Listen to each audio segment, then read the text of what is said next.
Hello friends, welcome to Power Electronics lecture series. Myself Yuan. So today we'll try to understand a single phase fully controlled converter with resistance as a load, and by using a power simulation software. Okay, so we'll do it with the help of the simulation. So this is the PSIM desktop. So here, as we know that we have discussed, so these are the different tools are there. Okay, so initially we'll go with the this new. Okay, so we'll create a new workspace.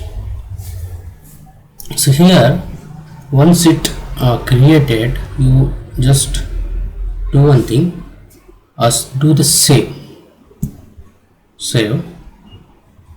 In the save, give the name, that is single phase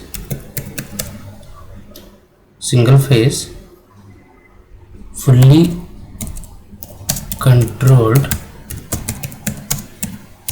converter. Okay, with a resistance with the R load and using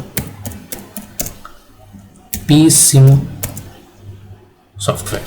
Okay, so this is the second lecture which we are conducting, second practicalities. Okay, now so for this we required total 4 SCRs. Okay, that is 4 controlled switching devices or 4 thyristors, you can call it as, and directly we'll take it, okay, without wasting time. So anyhow, it is not available in this toolbar. Okay, so for that we need to go with the elements and then power and come to the switches, and there we have this thyristor. We'll take and you just rotate it. Okay, so how many thyristors are required? There are total 4 thyristors are required. So this is 1, this is 2, 3 and 4. Okay, so the difference is, earlier we done it a single phase half controlled converter or semi controlled converter. Okay, the difference is there only 2 controlled switches have been used. So here there are total 4 controlled switches will be used. Okay, sometime this single phase fully controlled converter is also be called as AC to DC converter, single phase AC to DC converter. Okay, and we will take a AC source. So this is sinusoidal AC source. Okay, so this AC source will take it and we will paste it here. Okay, and then we will try to connect. Okay, we'll try to connect with the help of this wire, and from here, from here to here. Okay, and then this also you connect it, same thing, and here. Okay, that means all the connections have to be done properly. Okay, to avoid for getting the errors. Okay,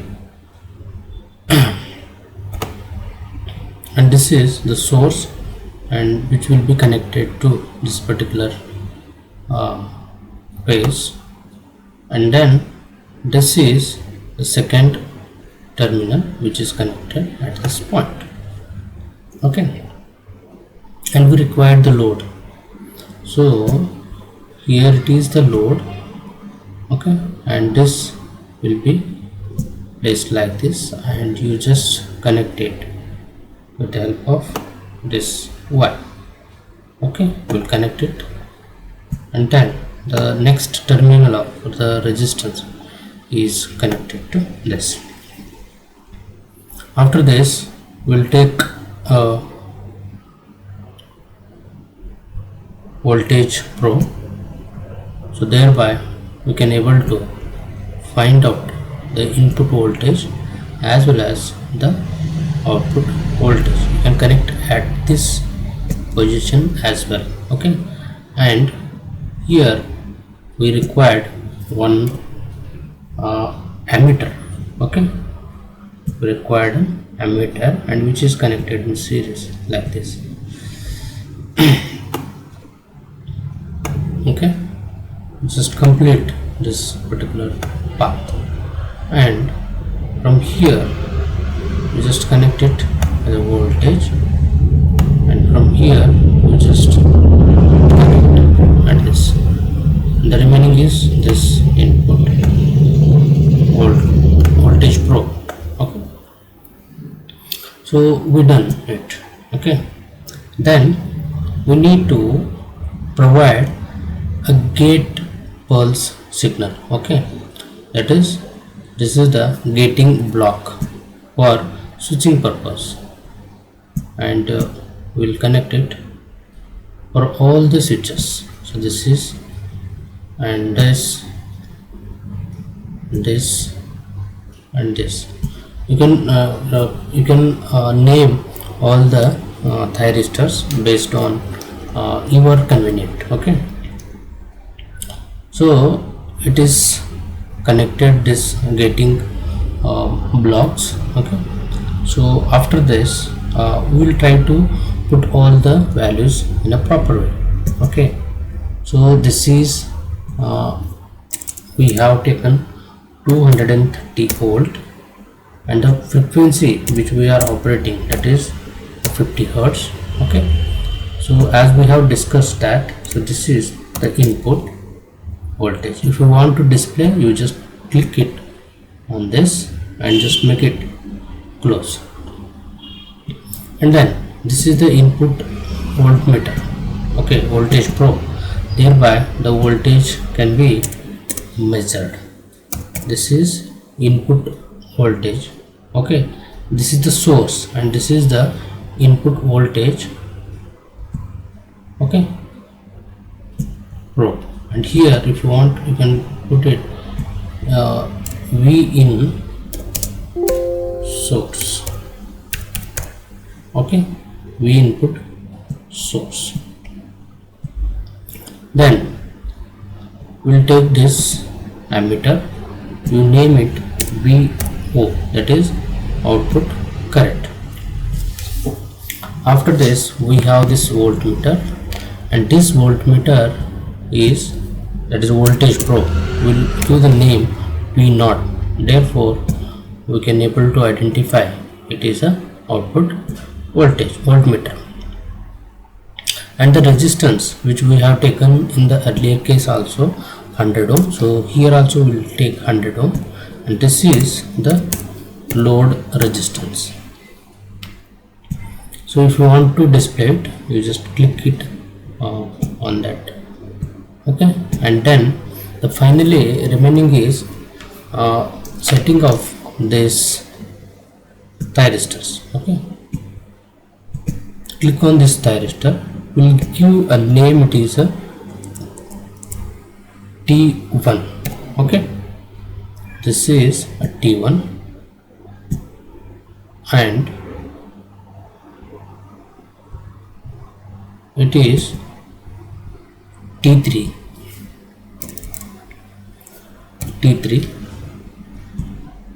and then this is a T2,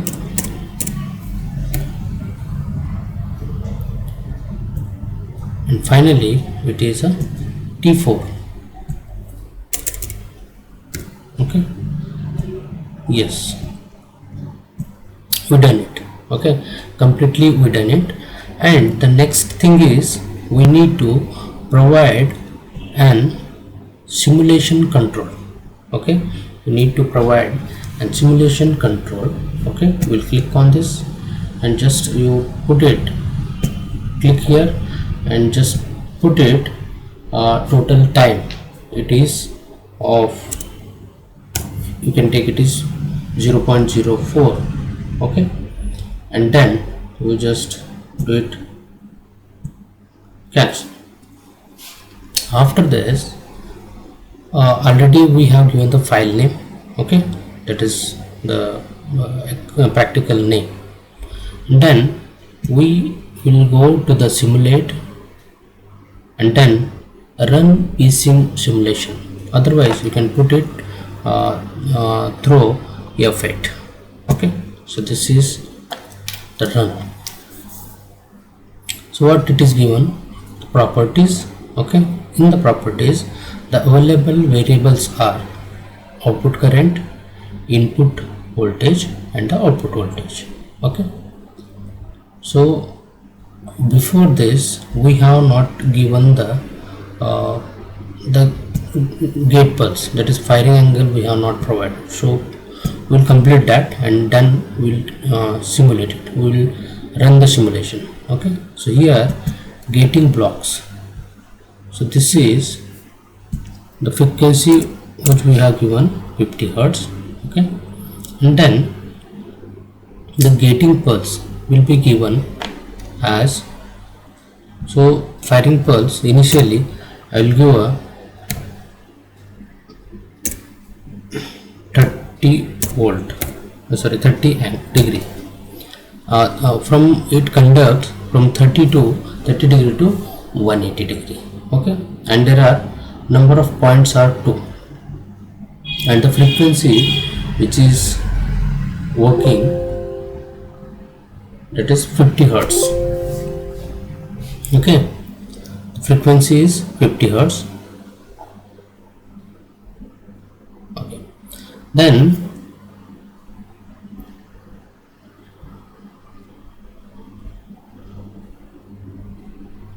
okay, so this we will take it as a G1 only. Okay, gating signal, that is gating block is G1 only, we will take it and let. Second one is we will take it for this. Okay, so both this T1 and T2 have to put the same values. Okay, okay, so here 50 Hertz and this is a Z2 and then it is a from 30, okay, 30 degree to 180 degree conduction, 50 Hertz and the switch is Z2. And we'll come to this G3. Okay, so put it G3 of 50 Hertz as usual, and this is from 210. Okay, it is off from 210 to 360, it is 360. Okay, so we click it. Okay, and then come to this Thyristor 4 gate block, and here also you need to mention 210 and this is 360. Okay, and this is a 50 Hertz, and then after this 50 Hertz, so this is the fourth gate. Okay, yes, we done it perfectly for all the values. Okay, now we'll try to do the simulation. Click on simulate and go to the run PSIM simulation or F8. You just click it and it will shows like this. There are three variable available. Okay, three variables are available, that is output current, input current and output voltage. Okay, and as we know that, so initially we'll take the input voltage. So this is the input voltage. Okay, so this is the input voltage, and then if we want next one, add one screen. So just click on that, get the output voltage, add, and it will add to the variable for displaying, and do it OK. Okay, so this is what you are getting the output voltage. During positive half cycle also the 30-degree firing angle is there, and during negative half cycle is also the firing angle 30-degree. Okay, then we will take one more variable, that is output current. So you just add it and do it OK. Okay, and then you just see what is happening here. So this is with respect to input voltage to the time, and this is output voltage with respect to the time, and this is output current with respect to the time. So here you can observe in the half controlled or semi-controlled converter, so only one thyristor, by using only one thyristor in a loop can be controlled. But here in this particular fully controlled converter, you can control with the help of both the switches, that is by using a T1 and T2 as well. This is T1 and T2. Okay, during first positive half cycle you can able to control with the help of this T1 as well as T2 also. But in the uncontrolled rectifier, uncontrolled converter, so you can able to control by using only one switch in the loop. Okay, but when you come to this, it was a diode. Okay, so there is no control over this. So therefore, so you can able to control by using these two, both the switches. Okay, as per the requirement. Then during the negative half cycle, these two switches will be turned on. During that, again your whatever the gate angle control is there, so that can be possible through this, because this will, these two T3 and T4 will start from 180 degree to 360 degree, but we have provided, instead of 180 degree we have provided 210. That means from 180 to 210. So there will not be any supply, because the gate pulse has been applied. So once it is completed, so the output is going to appear. Okay, as you know that this is during negative half cycle E1, it comes in the positive half cycle. Okay, so this is about the single phase fully controlled converter, and as we have input voltage, output voltage and output current. If you want further, you can have here the calculation of average on the data.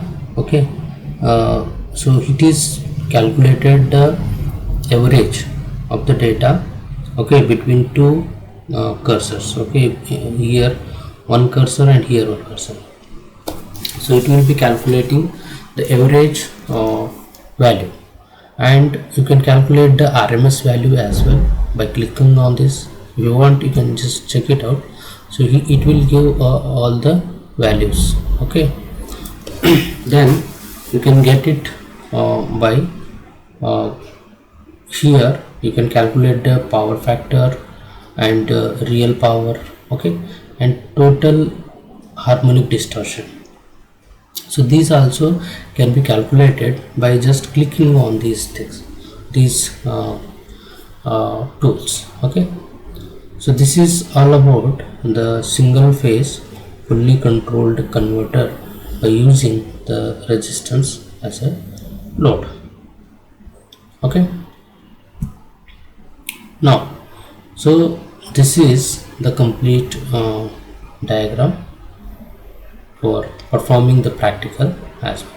So if you have anything doubt related to this, you can put it in the chat box. So therefore we have the discussion.